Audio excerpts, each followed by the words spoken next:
और चलिए सीधे रुक कर लेंगे अब खबरों की ओर, जहां पर centre for research and industrial staff performance ने अपना 29वां स्थापना दिवस मनाया। इस अवसर पर मुख्यमंत्री डॉक्टर मोहन यादव ने क्रिस्प को बधाई देते हुए कहा कि यह संस्था प्रदेश की अग्रणी संस्थाओं में से एक है जो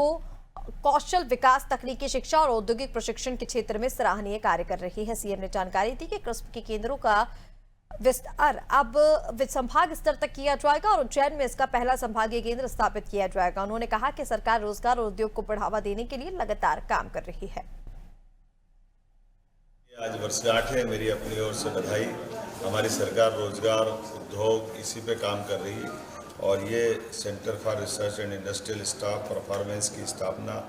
97 में की गई थी, जो तकनीकी शिक्षा, कौशल विकास से संबंधित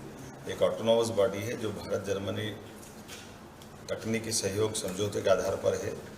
जिस प्रकार से क्रिप्स ने अपनी गतिविधियों के आधार पर रक्षा क्षेत्र से उद्योग, शैक्षणिक संस्थानों, विकासात्मक संगठनों, छात्रों के साथ नागरिक समाज के सदस्यों अर्थात समाज के कमजोर वर्गों पर केंद्रित ये जो सेवा का काम प्रारंभ किया है, जो कई लोगों की ज़िंदगी बदलता है। मुझे इस बात के संतोष है कि 28 वर्षों में लगभग 1,50,000 छात्रों को 1,500 प्रशिक्षकों ने